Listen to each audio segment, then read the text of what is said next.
ناظرین، میں ہوں ظہیر الدین بابر۔ عمران خان تواتر کے ساتھ اسٹیبلشمنٹ پر الزام تراشی کر رہے ہیں اور جو موجودہ حکومت ہے، پی ڈی ایم کی حکومت ہے، اس کو یہ کہہ کر ہدف بناتے ہیں کہ پی ڈی ایم کی حکومت بے اختیار ہے اور وہ ان سے بات چیت نہیں کر سکتے۔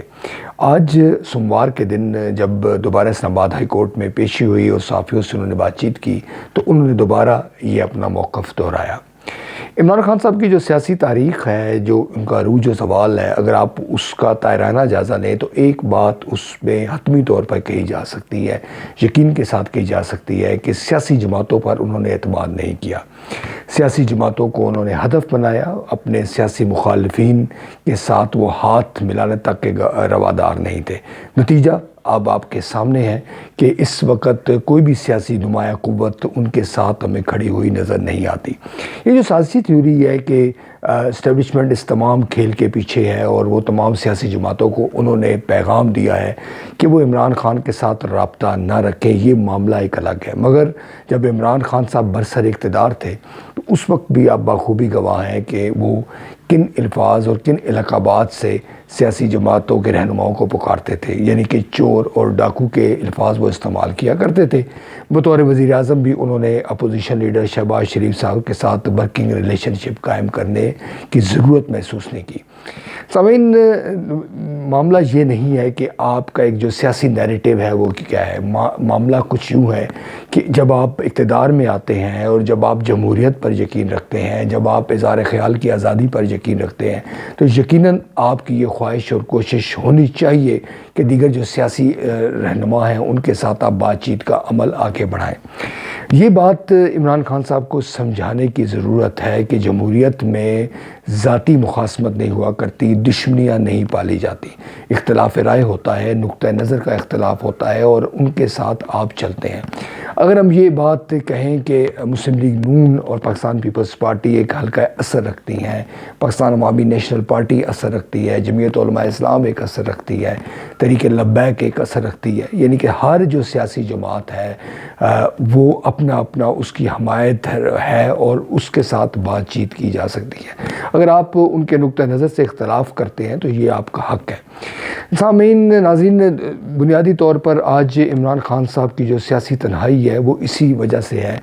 کہ وہ لوگوں کو، یعنی جو سیاسی جماعتیں ہیں ان کو ساتھ لے کر نہیں چلے۔ ایک پیشن گوئی یہاں کی جا سکتی ہے کہ مستقبل قریب میں آپ دیکھیں گے کہ جو سابق وزیر اعظم عمران خان صاحب انہی سیاسی جماعتوں کی جانب وہ راغب ہوں گے، میثاق جمہوریت ٹائپ کوئی معاہدہ کرنے کی کوشش کریں گے، مگر اس وقت تک شاید بہت دیر ہو جائے۔ اس وقت بھی جب میں آپ سے گفتگو کر رہا ہوں تو بہت زیادہ دیر ہو چکی ہے اور جو نمایاں سیاسی قوتیں ہیں ان میں سے کوئی بھی عمران خان کے ساتھ رابطہ رکھنے کو تیار نہیں ہے، عمران خان کی جو آواز ہے اس پر لبیک کہنے کو تیار نہیں ہے۔ سیاست ہمارے یہاں اس کی یہی تاریخ رہی ہے، مگر ہمارے یہاں افسوس کے ساتھ یہ کہنا پڑتا ہے کہ تاریخ سے سبق نہیں سیکھا جاتا۔ جو اہل سیاست ہیں ان کا جو پرابلم ہے اس وقت مجموعی طور پر کہ وہ پارلیمنٹ کو اہمیت نہیں دیتے، یعنی کہ سابق صدر آصف علی زرداری کے حوالے سے ہم یوں کہہ سکتے ہیں کہ 18ویں آئینی ترمیم کی شکل میں انہوں نے کوشش کی کہ پارلیمان کو مضبوط بنایا جائے اور وفاق کی بجائے صوبوں کو اختیار دیے جائیں اور جمہوریت کی جو حقیقی روح ہے اس کے مطابق آگے بڑھا جائے، مگر بہت سارے مواقع پہ ہمیں ایسا ہوتا نظر نہیں ہوتا۔ سابق وزیر اعظم یا نواز شریف صاحب کے متعلق بھی کہا جاتا ہے کہ وہ پارلیمنٹ میں نہیں آتے تھے۔ عمران خان صاحب کے متعلق بھی یہ ریکارڈ پر موجود ہے کہ وہ پارلیمنٹ میں نہیں آتے تھے۔ سید یوسف رضا گیلانی جو پیپلز پارٹی کے وزیر اعظم تھے وہ پارلیمنٹ میں آتے رہے ہیں۔ تو ہمارے یہاں جو سیاسی قائدین ہیں ان کو یہ بات سمجھنی ہوگی کہ ان کی طاقت کا مرکز و منبع پارلیمنٹ ہے، نہ کہ کوئی دیگر ادارے جن کے حوالے سے وہ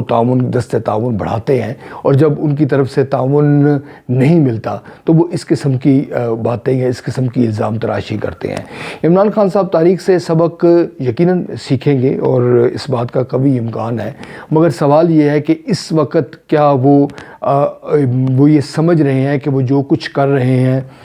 وہ ان کے لیے درست ہوگا۔ ایز اے ہیومن ہمارا معاملہ کچھ یوں ہوتا ہے کہ ہم اپنی ناکامیوں کا ملبہ دوسروں پر ڈالتے ہیں، یعنی خود احتسابی کا عمل ہمارے ہاں اس طرح سے جاری و ساری نہیں رہتا، مگر جو قائدین ہیں، جو رہنما ہیں، جو عوام کی رہنمائی کے دعوے دار ہیں، ان کے متعلق یہ تاثر یقیناً موجود رہتا ہے کہ وہ عام آدمی کی سطح سے بڑھ کر اپنے لیے احتساب کریں گے، اپنی خود احتسابی کریں گے اور اپنا طرز عمل بہتر بنائیں گے۔ عمران خان صاحب کے حوالے سے یہ انتظار ہے کہ وہ کب اپنی جو سیاسی حکمت عملی ہے اس کو ریویو کریں گے اور دوسروں پر الزام تراشی کی بجائے خود احتسابی کا عمل شروع کریں گے۔